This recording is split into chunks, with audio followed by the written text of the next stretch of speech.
I found out that my mother-in-law is plotting to take my daughter away from me. That's why she threw a baby shower for herself. Now she's going bonkers because I refuse to let her see my child. My husband and I are expecting our first child. We moved to be closer to his family. My mother-in-law has always referred to the baby as her baby. She will say things like, "I can't wait for my baby to be born. My baby is going to be so loved." This rubs me the wrong way for reasons I cannot explain, but my husband tells me to ignore her. My mother-in-law wanted to throw me a baby shower and invite her friends. She said they long agreed to celebrate each other's kids' weddings and births. My husband and I eloped and declined a reception for her friends since we didn't know them. My mother-in-law told me that I owed her to let her throw the baby shower since I hurt her friends' feelings by not having a wedding reception. I asked if I could invite my friends, and she said no, that this was for her friends, and that if they wanted to throw me a shower, they could. I reluctantly agreed. My husband and I spent hours on our registry, and my mother-in-law asked for it to share with her friends. She said she forwarded the registry. She asked me what design I wanted on my cake and cookies. I told her flowers because I am decorating the nursery in a garden theme. At the shower, they gave me a mother-to-be sash and my mother-in-law a granny-to-be sash to wear. I noticed that the theme of the shower was circus animals. The cake had an elephant and balloons, and the cookies were animals. At first, I thought the floral theme was too difficult, so I rolled with it until it was time to open presents. Every present was some sort of circus animal. Onesies, blankets, toys. There is nothing on my registry. I was a little confused and even checked my registry to make sure I hadn't goofed up and changed everything. I thanked everyone for their gifts and tried to sound gracious, but I was so confused. My husband, a little less diplomatic than I am, showed up at the end of the shower and immediately noticed the theme. He goes, "What's up with all the circus animals?" He looks at the presents and says, "This isn't what we asked for." Then he looked at his mom and said, "Mom, what did you do?" She smiled and said, "I didn't like your chosen theme for my baby. I will decorate my baby's nursery at my house with circus animals, so I created a registry for myself." My husband said, "You did what?" She says, "My baby will need a room at my house, so I threw a shower for myself." I lost my composure and told her that she would not see my baby and to stop calling the baby hers, and my husband told his mom that she was delusional if she thought we were going to allow this. She started crying and said we were just withholding her baby from her. We've been getting texts from his family since the shower,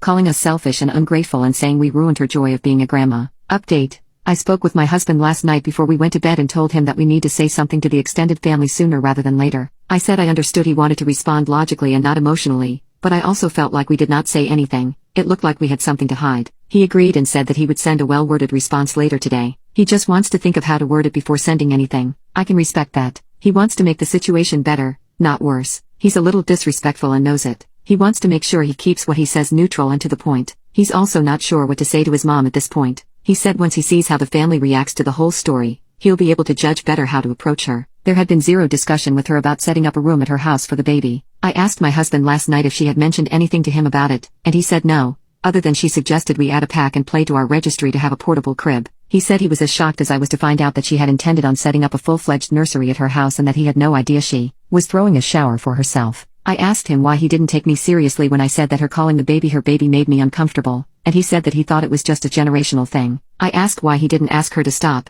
and he said he wished he had and felt bad for not taking me more seriously. He said he knows I have trauma from the years of abuse at my mother's hand and thought maybe I was reacting due to that, but now he sees that it goes beyond that. He also knows that, due to my past experiences, I blame myself for things and don't stand up for myself even though I should. I grew up believing everything that went wrong was my fault. Years of therapy have helped, but I still find myself with that mindset in some situations. I'm a bit of a people pleaser, trying to keep the peace, so he wishes he had stood up sooner rather than disregarding what made me uncomfortable. He repeated that his mom is notorious for making things about herself but that he had no clue she would go to this extent. We agreed that if she had just been honest with her intent, we would have been okay with it. Maybe a little weirded out if we were being honest here, but we would have allowed it. What bothers both of us the most is the extent to which she went to deceive us rather than just having a conversation with us. We had no clue grandparent showers were a thing, either. We're not certain we want to go 100% NC with mother-in-law now, but we want to keep our distance from her for now. We agreed that she would not be allowed to be alone with the baby in the foreseeable future. The hospital where I'm giving birth allows infants to stay in the room with the mother,